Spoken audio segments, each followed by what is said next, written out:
Hello students, this is Zulfiqar Ali. आज मैं आपको ऑर्गेनिक केमिस्ट्री का एक बहुत ही इंपॉर्टेंट टर्म एक्सप्लेन करने जा रहा हूँ। आज जो हमारा टॉपिक है that is called condensation polymerization. Topic में आगे बढ़ने से पहले मैं आपको रिक्वेस्ट करूँगा कि अगर आपने अभी तक मेरा चैनल सब्सक्राइब नहीं किया तो चैनल सब्सक्राइब करें और बेल आइकन पर प्रेस करें ताकि इस तरह की वीडियोज़ आपको मिलती रहें। तो स्टार्ट करते हैं अपना टर्म कंडेंसेशन पॉलीमराइजेशन। पॉलीमराइजेशन आप जानते हैं कि the process where small monomers combine to form a polymer. Polymerization के बेसिकली टू टाइप्स होते हैं। उनमें से एक को हम कहते हैं एडिशन पॉलीमराइजेशन और दूसरे को कहते हैं कंडेंसेशन पॉलीमराइजेशन। तो आज जो टॉपिक मैं एक्सप्लेन कर रहा हूँ वो है कंडेंसेशन पॉलीमराइजेशन। तो इसकी डेफिनेशन से स्टार्ट करते हैं कि कंडेंसेशन पॉलीमराइजेशन है क्या। उसके बाद हम ये जानेंगे कि कंडेंसेशन पॉलीमराइजेशन कितने स्टेप्स में होता है और कंडेंसेशन पॉलीमराइजेशन के लिए कौन कौन से बेसिक टर्म्स हैं, और फिर एक एग्जांपल के ज़रिए मैं आपको वो एक्सप्लेन भी करूँगा। तो डेफिनेशन है, it is a form of step growth polymerization where smaller molecules or monomers. Smaller molecules को ही हम मोनोमर्स भी कहते हैं। Smaller molecules or monomers react with each other. लेकिन आपको पता होना चाहिए कि ये स्मॉलर मॉलिक्यूल्स या मोनोमर्स जो एक दूसरे के साथ रिएक्शन करते हैं वो केमिकली रिएक्शन करते हैं, फिजिकली रिएक्शन नहीं करते। कभी कभी इंटर टेस्ट में ये भी सवाल दे देते हैं कि जो मोनोमर्स कंडेंसेशन पॉलीमराइजेशन के लिए जो मोनोमर्स आपस में रिएक्शन करते हैं तो वो फिजिकल रिएक्शन है या केमिकल रिएक्शन है, या ये दोनों हो सकता है, या इनमें से कोई भी नहीं हो सकता। तो आप कहेंगे कि ये केमिकल रिएक्शन होता है। ठीक है। तो smaller molecules or monomers react with each other to form larger structural units while releasing by products. ये भी कंडेंसेशन पॉलीमराइजेशन के लिए इम्पॉर्टेंट बात है कि कंडेंसेशन पॉलीमराइजेशन में हमेशा बाय प्रोडक्ट रिलीज़ होगा, जबकि एडिशन पॉलीमराइजेशन में कोई भी बाय प्रोडक्ट रिलीज़ नहीं होता। और वो बाय प्रोडक्ट जो होता है that may be a water molecule, a molecule of HCl, a molecule of ammonia, a molecule of methanol ETC। कुछ स्टूडेंट्स ये सोचते हैं कि कंडेंसेशन पॉलीमराइजेशन में हमेशा water molecule he by product और रिलीज़ होता है। तो ये लाजमी नहीं है कि कंडेंसेशन पॉलीमराइजेशन में हमेशा water molecule he by product हो। हाँ, वाटर भी हो सकता है, लेकिन ये लाजमी नहीं कि बाय प्रोडक्ट हमेशा वाटर ही होगा। इनमें से भी कोई वाटर मॉलिक्यूल हो सकता है, या इनमें से इनके अलावा और भी कोई बाय प्रोडक्ट जो है वो प्रोड्यूस हो सकता है। तो अब मैं आपको कंडेंसेशन पॉलीमराइजेशन पे एक एग्जांपल दे रहा हूँ। कंपाउंड बन रहा है फॉर्मेशन ऑफ बेकलाइट। बेकलाइट जो है वो हम एक पॉलीमर बना रहे हैं। बेकलाइट का अदर नेम है फिनोल फॉर्मल्डिहाइड रेजिन। ये भी कभी कभी इंट्री टेस्ट में पूछते हैं कि what is the other name of Bakelite. तो आपको पता होना चाहिए कि बेकलाइट का अदर नेम जो है वो है phenol formaldehyde resin. Basically there are two steps for the formation of Bakelite.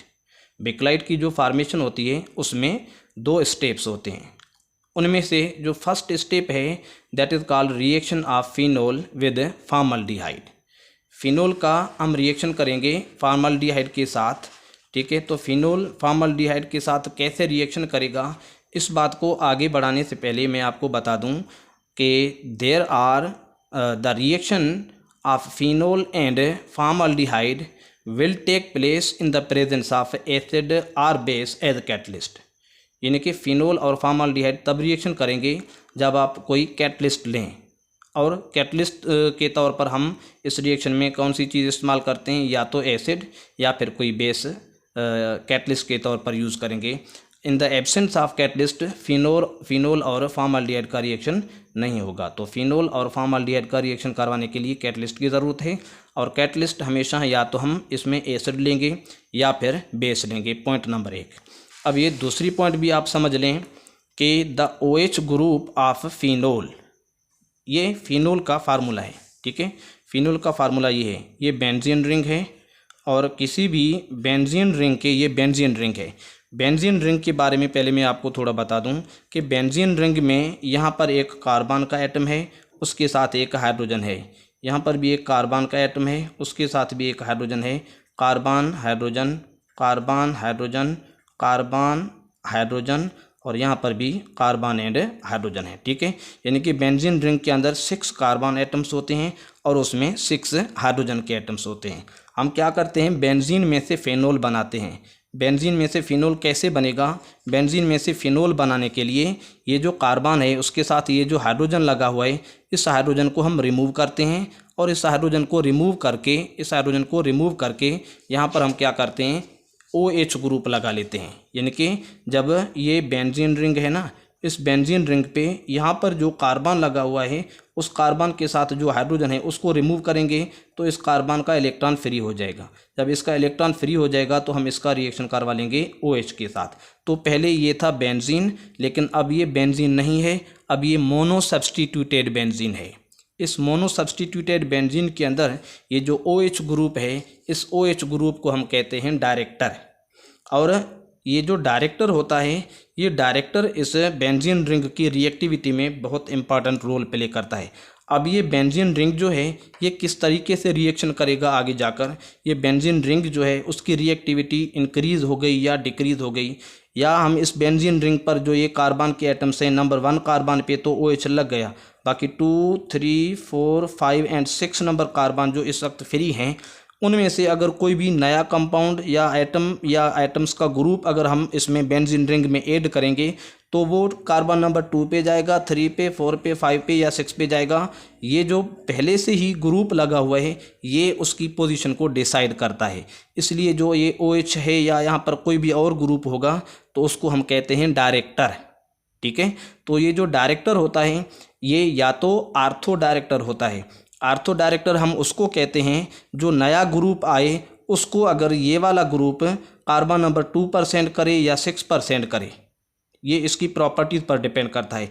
अगर और किसी भी कार्बन पर उसको सेंड नहीं कर रहा, नया जो ग्रुप आ रहा है वो पहले से जो ग्रुप अवेलेबल है वो नए ग्रुप को कार्बन नंबर 2 पे भेज रहा है या उसको कार्बन नंबर 6 पे सेंड कर रहा है, तो हम कहेंगे कि ये डायरेक्टर जो बेंजीन रिंग पे पहले ही लगा हुआ है वो आर्थो डायरेक्टर है।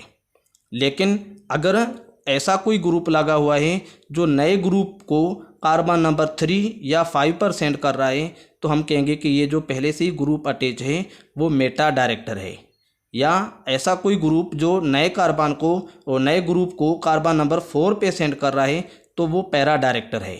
लेकिन ये जो OH ग्रुप होता है ये एक ऐसा डायरेक्टर होता है जो नए ग्रुप को, नए एटम को या एटम्स के ग्रुप को या तो 2 पे भेजेगा या 6 पे भेजेगा या फिर उसको 4 पे सेंड करेगा।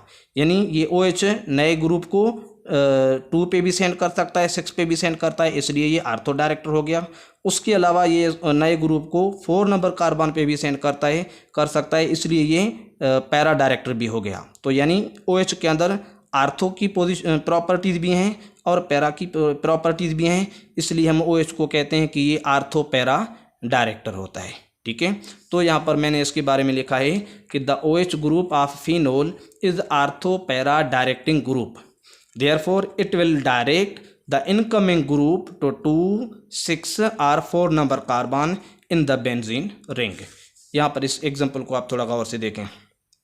ये अगर हम इस OH को यहाँ से निकाल दें तो ये पूरे को पूरा इसको हम कहते हैं बेंजीन रिंग, लेकिन ये पहले बेंजीन था, अब ये बेंजीन नहीं है, अब फिनोल है। यहाँ पर जो कार्बन नंबर 1 था उसमें से एक हाइड्रोजन रिमूव हुआ और उसकी जगह पे कार्बन के साथ OH टच हो गया। OH जब कार्बन के साथ बेंजीन रिंग में टच हो गया तो हम कहेंगे कि अब ये पूरा का पूरा जो कंपाउंड है ये एक फिनोल है। ठीक है, और फिनोल का हम रिएक्शन करवा रहे हैं फॉर्मल्डिहाइड के साथ। फॉर्मल्डिहाइड हम किसको कहते हैं? ये कार्बन के साथ डबल बॉन्ड है ऑक्सीजन का, इसको हम कहते हैं कार्बोनाइल ग्रुप। और जब कार्बोनाइल ग्रुप के कार्बन को 2 हाइड्रोजन्स लगे हुए हों, कार्बन की वैलेंसी 4 होती है ना, कार्बन अपनी वैलेंसी कंप्लीट करने के लिए इसने क्या किया, 2 हाइड्रोजन्स के साथ सिंगल बॉन्ड बना लिया। तो कार्बोनाइल ग्रुप के कार्बन को जब 2 हाइड्रोजन्स लगे हुए हैं तो आप इस कंपाउंड का नाम रखेंगे फॉर्मल्डिहाइड। ये OH जो है ये यहाँ पर कैटलिस्ट के तौर पर काम कर रहा है, हमने बेस को एज अ कैटलिस्ट लिया। अब क्या हो रहा है, अब रिएक्शन हो रहा है फॉर्मल्डिहाइड का फिनोल के साथ। फिनोल जो है ये बेंजीन नहीं है, ये मोनो सब्सटीट्यूटेड बेंजीन है। और फिनोल में आप देख रहे हैं कि यहाँ पर जो पहले से डायरेक्टर लगा हुआ है वो OH डायरेक्टर है। और OH डायरेक्टर का क्या काम होता है, उसका ये काम होता है कि जब बेंजीन रिंग पर कोई और एटम या एटम्स का ग्रुप जब उस पर अटैक कर रहा है रिएक्शन करने के लिए, तो ये OH या तो उस नए ग्रुप को कार्बन नंबर 2 पे सेंड करेगा या 6 पे या 4 पे, क्योंकि ये आर्थो पैरा डायरेक्टर है। तो यहाँ पर क्या हो रहा है, ये रिएक्शन जब हो रहा है इस फॉर्मल्डिहाइड का, तो ये 2 नंबर जो कार्बन है उस 2 नंबर कार्बन में से एक हाइड्रोजन निकल गया, क्योंकि कार्बन है ना यहाँ पर, इस कार्बन के साथ हाइड्रोजन भी होता है, तो ये कार्बन इस रिंग में रह गया, जबकि ये हाइड्रोजन था, ये वाला हाइड्रोजन, वो हाइड्रोजन निकल गया। जब हाइड्रोजन निकल गया तो ये जो कार्बन है नंबर 2, उस पर एक इलेक्ट्रॉन फ्री हो गया। जब उस पर एक इलेक्ट्रॉन फ्री हो गया तो उस कार्बन ने इस कार्बन, ये फॉर्मल्डिहाइड का जो कार्बन है, इस कार्बन ने उस कार्बन के साथ एक सिंगल बॉन्ड बना लिया। Point number 1। पॉइंट नंबर 2, इस कार्बन ने जाकर इस रिंग वाले कार्बन से सिंगल बॉन्ड बनाया। अब ये वाला कार्बन जो है वो बाकी कितने बॉन्ड बना पाएगा, बाकी ये बनाएगा 2 मजीद बॉन्ड्स, ठीक है, 2 नहीं बल्कि 3 बॉन्ड्स बनेगा। कार्बन की वैलेंसी 4 होती है। हाँ, ये कार्बन है, इसने इस कार्बन के साथ एक सिंगल बॉन्ड बनाया, तो बाकी ये 3 बॉन्ड्स बनेगा। तो 3 बॉन्ड्स कैसे बनाएगा ये, आप कहेंगे इसका डबल बॉन्ड ऑक्सीजन के साथ है, 2 हाइड्रोजन्स भी हैं, तो ये कैसे होगा। तो फिर ये क्या करेगा, ये जो कार्बन का ऑक्सीजन के साथ डबल बॉन्ड है, ये डबल बॉन्ड टूट जाएगा, इनमें से सिंगल बॉन्ड रह जाएगा, ठीक है। इस कार्बन ने एक बॉन्ड जाकर इस रिंग वाले कार्बन के साथ सिंगल बॉन्ड बनाया, इसको मैंने इस डैश के जरिए जाहिर किया। बाकी ये कार्बन 3 मजीद बॉन्ड्स बनाएगा। 3 मजीद बॉन्ड इस कार्बन की मैं यहाँ पर शो कर रहा हूँ। सपोज करें ये वाला कार्बन है, ये वाला कार्बन ये है, इसने एक बॉन्ड इस रिंग वाले कार्बन के साथ बनाया, दूसरा बॉन्ड इसने हाइड्रोजन के साथ बनाया, तीसरा बॉन्ड भी इसने हाइड्रोजन के साथ बनाया, और चौथा जो बॉन्ड है वो उसने किसके साथ बनाया, ऑक्सीजन के साथ। अब ऑक्सीजन मजीद क्या करेगा, एक और बॉन्ड भी बनाएगा, तो वो ऑक्सीजन अपना सेकंड बॉन्ड बनाएगा हाइड्रोजन के साथ। अब सवाल ये पैदा हो रहा है कि ये दोनों हाइड्रोजन्स तो चलो ये वाले हाइड्रोजन्स हैं, ये जो तीसरा हाइड्रोजन आया ये किधर से आ गया, तो ये हाइड्रोजन वो वाला हाइड्रोजन है जो यहाँ बेंजीन रिंग से कार्बन के साथ जिस हाइड्रोजन का बॉन्ड था वो वाला कार्बन और हाइड्रोजन का बॉन्ड टूट गया था, तो ये वो हाइड्रोजन है जो यहाँ से रिलीज हो गया था। तो इस तरीके से इसको अगर आप छुपा लें तो अब ये वाला स्ट्रक्चर बन गया, यानी बेंजीन रिंग है, उस बेंजीन रिंग के ऊपर ये OH डायरेक्टर पहले से लगा हुआ है। अब ये जो फॉर्मल्डिहाइड वाला ये जो पूरा मॉलिक्यूल या कंपाउंड था वो जो है इस बेंजीन रिंग के इस कार्बन के साथ अटैच हो गया दूसरे नंबर पे। तो दूसरे नंबर पे इसलिए अटैच हो गया क्योंकि ये OH जो है वो आर्थो पैरा डायरेक्टर है, यानी कि ये दूसरे नंबर पे भी CH2OH अटैच हो सकता है, या फिर 2 CH2OH कार्बन नंबर 2 और कार्बन नंबर 4 पे अटैच हो सकते हैं, या फिर 3 CH2OH carbon number 2, carbon number 4 and carbon number 6 पर अटैच हो सकते हैं। तो ये था आपका फर्स्ट स्टेप। फर्स्ट स्टेप में सपोज करें हम कह रहे हैं कि भाई ये जो फार्मेशन है ये कंपाउंड जो है इसकी फार्मेशन हो रही है फर्स्ट स्टेप में। अब सेकंड स्टेप में क्या होता है इसके लिए आप ये सेकंड स्टेप देख लें। This is called second step for the formation of Bakelite. Second step को हम कहते हैं कंडेंसेशन पॉलीमराइजेशन रिएक्शन। यहाँ पर क्या होता है, during the condensation polymerization there form by products along with main product. Condensation polymerization की डेफिनेशन में ही हमने पढ़ा था कि इसमें मेन प्रोडक्ट के अलावा एक बाय प्रोडक्ट जो है वो भी प्रोड्यूस होता है। तो इसके लिए क्या होता है, the by product mainly is water but sometimes it is also alcohol, HCl और अमोनिया ETC। चलो अब हम देखते हैं कि ये बाय प्रोडक्ट कैसे बनता है और मेन प्रोडक्ट कैसे बनता है, क्योंकि अभी तक बेकलाइट हमने नहीं बनाया। तो सपोज करें कि हमारे पास ये जो अभी मैंने आपको बताया था कि एक कंपाउंड तैयार हो रहा है जिसमें मैंने क्या किया था, ये फिनोल पर सेकंड नंबर कार्बन पर CH2OH लगाया था, यानी कि फॉर्मल्डिहाइड वाला, ठीक है। तो ये जो कंपाउंड बनेगा, यहाँ से आप इसको देखें, ये जो रेड पेन से मैंने लिखा है, ये जो कंपाउंड बन रहा है बेसिकली इस कंपाउंड का नाम है आर्थोमीथोऑक्सी बेंजाइल एल्कोहल।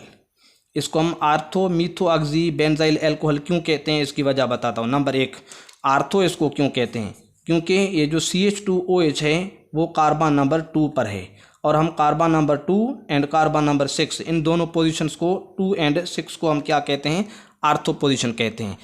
इस सेकंड नंबर पे कुछ लगा हुआ है, कोई और ग्रुप लगा हुआ है, इसलिए मैंने इसका नाम रख लिया आर्थो।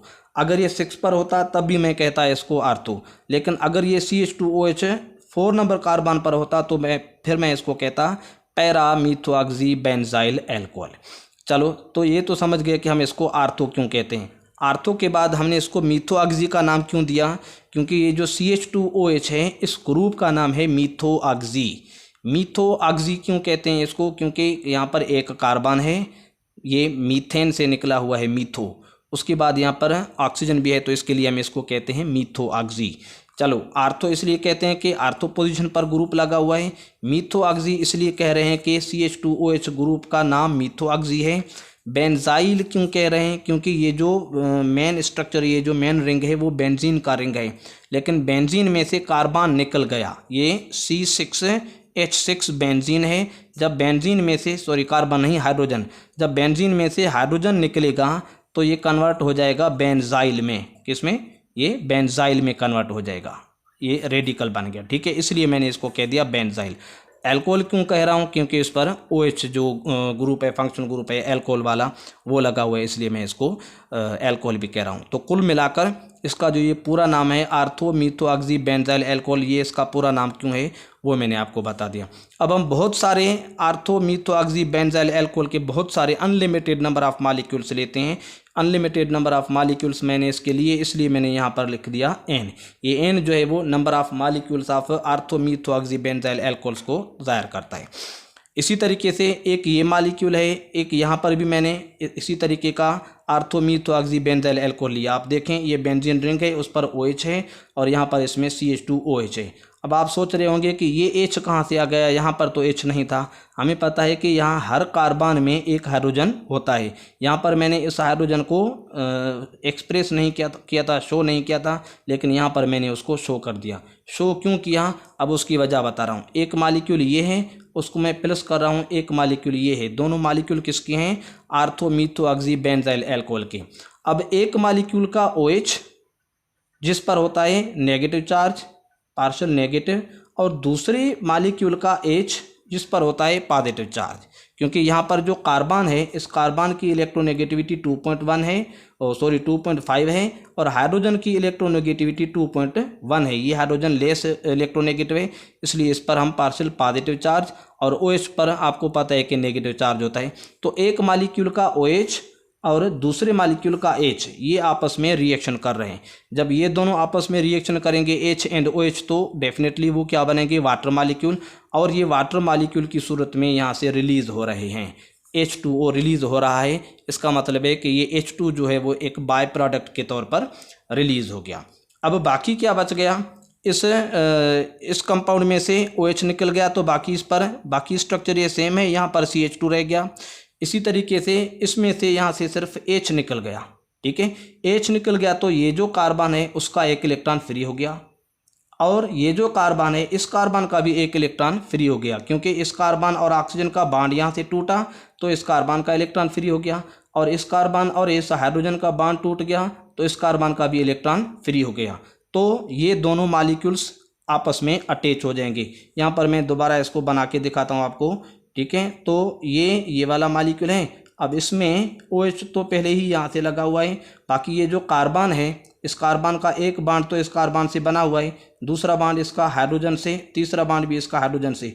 ये चौथा जो बांड था इस कार्बन का, कौन से कार्बन का? इसका, वो O के साथ बना हुआ था, और O का दूसरा बांड H के साथ। लेकिन ये OH पूरा का पूरा यहाँ से निकल गया, तो इसका मतलब है इस कार्बन का ये वाला इलेक्ट्रॉन फ्री हो गया। और दूसरा जो हमारे पास ये वाला मॉलिक्यूल है, इसको आप देखेंगे तो इसमें यहाँ से H निकल गया, इस कार्बन में से H निकल गया, कार्बन में से H निकल गया, तो इस कार्बन का भी इलेक्ट्रॉन जो है वो फ्री हो गया। तो इस कार्बन और इस कार्बन ने आपस में एक सिंगल बॉन्ड बना लिया।